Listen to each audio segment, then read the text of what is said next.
ఇష్టం వచ్చినట్టు మాట్లాడటం, మరి కేంద్ర ప్రభుత్వం ఏమనుకొని మాట్లాడిస్తుందో అర్థమవుతలేదు. నేను ఒకటే బీజేపీ నాయకులకు, బండి సంజయ్ గారికి, ఆయన కొత్త బిచ్చగాడు, అంటే రాజకీయాలలో ఎప్పుడు పదవులు రాలే, ఫస్ట్ టైం ఒక 3-4 సార్లు ఓడిపోయిందని ఆ కరీంనగర్ ప్రజలు గెలిపించారు.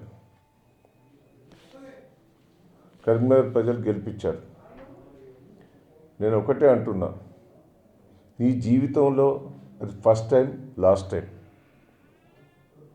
కార్పొరేటర్ కూడా గెలవని నువ్వు ఎంపీగా గెలిచి ఇలా రాష్ట్ర అధ్యక్షుడు అయినావు.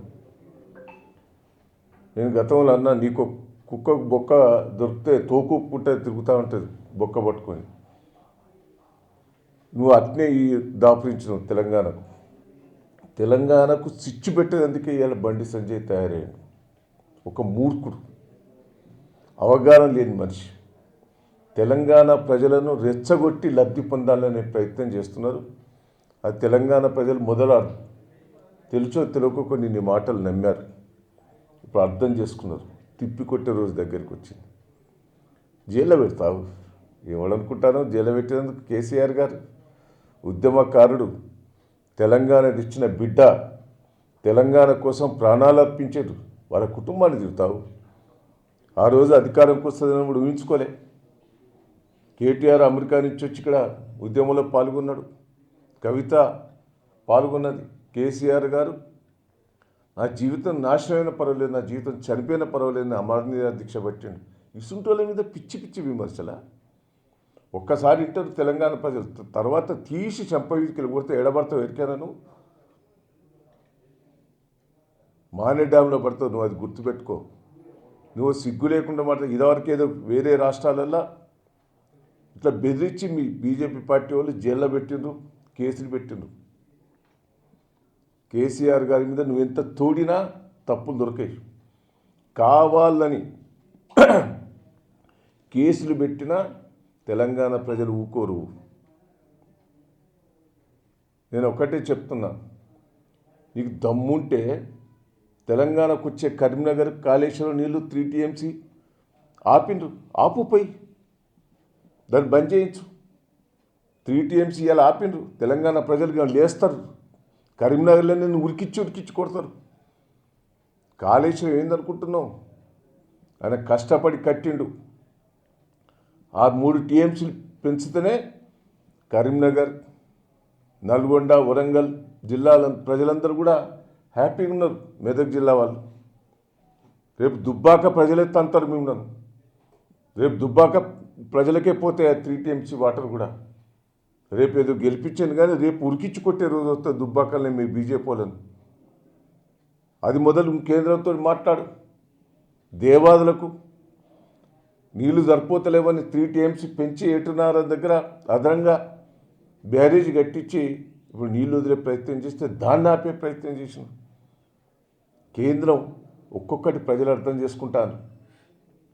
ఇలా రైతులు ఢిల్లీలో రాత్రి కబ్బాలు కష్టపడి ఆడ వర్షంలో చలిలా సస్తాను భోజనాలు దొరకక వాళ్ళ గురించి మాట్లాడు. బిల్లు ఏదో మంచుకున్నదని సిగ్గు లేకుండా మాట్లాడుతున్నారు మీ బీజేపీ వాళ్ళు. ఏం మంచుకున్నది? ఏదో పేపర్ స్టేట్మెంట్ కాదు, గ్రామాలలో రైతాంగంతో మీటింగ్ పెట్టి మాట్లాడారు. ఏదో హైదరాబాద్లో ఢిల్లీలో స్టేట్మెంట్ ఇచ్చి ఆ బిల్లు బాగున్నదని గొప్ప చెప్తున్నవే, రైతులందరినీ కూర్చోబెట్టి మాట్లాడు. అది ఇంకా ప్రజలకు పూర్తి అవగాహన రాలే. ఆ అవగాహన వచ్చిన రోజు మీ బీజేపీలను ఉరికిచ్చి కొట్టే రోజు వస్తుంది. తెలంగాణ ప్రజలు కాదు, భారతదేశ ప్రజలందరూ కూడా. ఒకటే ఏదో మతతత్వం మీద అధికారం రావాలని చూస్తున్నవే. ఆ రోజు పాకిస్తాన్ మీద యుద్ధం ప్రకటించి చైనాని లేని యుద్ధం సృష్టించి రెండోసారి అధికారంకి వచ్చిండ్రు. ఏదో బీజేపీ అయితే ఈ దేశాన్ని కాపాడుతారనే సెంటిమెంట్ తీసుకొచ్చి మీరు గెలిచారు తప్ప మీరేదో మీ ప్రవర్తనతో కాదు. కాంగ్రెస్ పార్టీ దేశంలో ఫెయిల్ అయింది, అది లబ్ధి పొంది మీరు ప్రయత్నం చేస్తున్నారు. ఈ తెలంగాణకు మీరు తెచ్చింది ఏంటిదే? ఏం చేసిందే మీరు తెలంగాణకు? మిషన్ భగీరథ మీరు ఏమన్నా ₹1 ఇచ్చారా? మిషన్ కాకతే ₹1 ఇచ్చారా? రైతులకు ఏమైనా ఇచ్చారా? కాళేశ్వరం నీళ్ళు ₹1 ఖర్చు పెట్టారా? ఉన్న ప్రాజెక్టులన్నీ మూసేసే ప్రయత్నం చేస్తున్నారు. ఏదో తెలంగాణ అప్పో గిప్పో తీసుకొచ్చి తెలంగాణలో ప్రాజెక్టులు కడితే దానికి కేంద్రం ఈడ 3 టీఎంసీలు పెరిగింది, ఆడ 3 టీఎంసీలు పెట్టిండ్రు. దాన్ని ఆపే ప్రయత్నం చేస్తున్నారు. కేసీఆర్కి మంచి పేరు వచ్చిందని. తెలంగాణ ప్రజలు సహించరు. నీకు తెలియదు, నువ్వు ఉద్యమంలో పాల్గొనలే. మీ బీజేపీ వాళ్ళు కూడా ఉద్యమంలో ఎప్పుడు కూడా పాల్గొనలే. మీకు తెలియదు తెలంగాణ ప్రజల ధోరణి. మీరు ఏదో మాట్లాడుతుంటే ఊరుకుంటున్నారు, కానీ కేసీఆర్ గారిని, కేసీఆర్ కుటుంబాన్ని ఒక్క మాట ఇక మీరు అంటే ఉరికిచ్చి కొట్టే రోజు వస్తుంది. ఉరికిచ్చి గ్రామాలలో పైంట్ బుషెట్ చింపి ఉరికిచ్చి కొట్టే రోజు వస్తుంది. పిచ్చి పిచ్చి మాటలు, జైలుకు పోతాడు, అవినీతి పరుడని ఒక ముఖ్యమంత్రి గారి మీద అనటం సమంజసం కాదు. విత్డ్రా చేసుకోవాల్సిందిగా నేను విజ్ఞప్తి చేస్తున్నాను.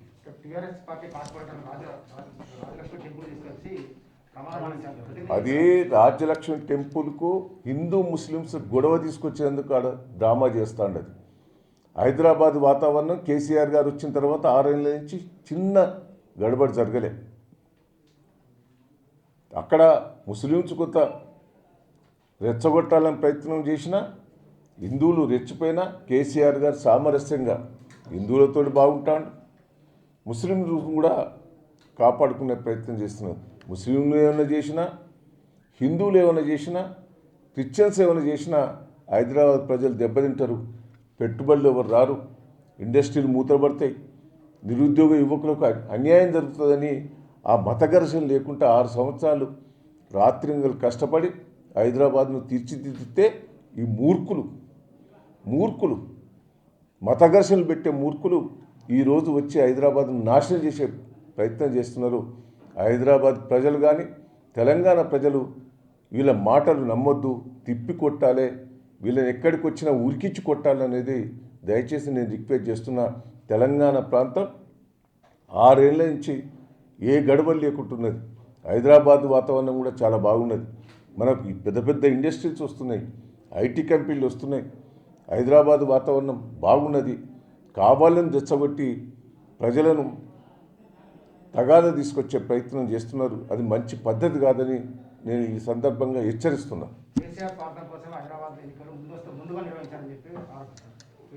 ఎన్నికలు పెట్టకపోతేనో ఎన్నికలు పెట్టలేదు, ఎన్నికలు పెడితేనో కరోనా కొంత తగ్గింది, మళ్ళీ ఏమవుతుందో అనే ఉద్దేశంతో ఎన్నికలు పెట్టారు. తప్పింది.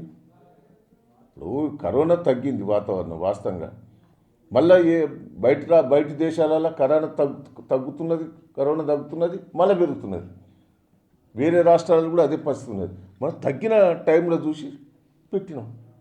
దానికి ఏదో ముందు పెట్టిండ్రు, వెనక పెట్టిండ్రు. ఏదో మీరు మెజార్టీ గెలిచిండ్రా?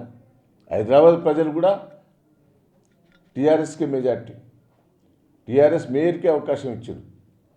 ప్రజలు ఒక్కోటితో గెలిచిందా, 2 ఓట్లతో గెలిచిందా, 3 ఓట్లతో గెలిచిందా? మేయర్ స్థానానికి హైదరాబాద్ పట్టణ ప్రజలు టీఆర్ఎస్ పార్టీకి మెజార్టీ ఇచ్చారు. అది అర్థం చేసుకోవాలి. వాళ్ళు గెలిచిందా హైదరాబాద్లో? హైదరాబాద్ వాతావరణంలో మత ఘర్షణలు పెట్టి, అల్లర్లు పెట్టి, ఆ ఫీలింగ్ తీసుకొచ్చినా వాళ్ళు కోర్టేరు.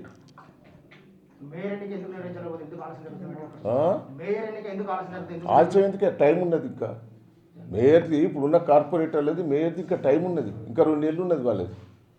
ఇప్పుడు ఎందుకు? ఇప్పుడు వీళ్ళు ప్రమాణ స్వీకారం చేసిన మేయర్ వచ్చిన వాళ్ళు ఉన్న వాళ్ళకు 10 కాలం అయిపోలే.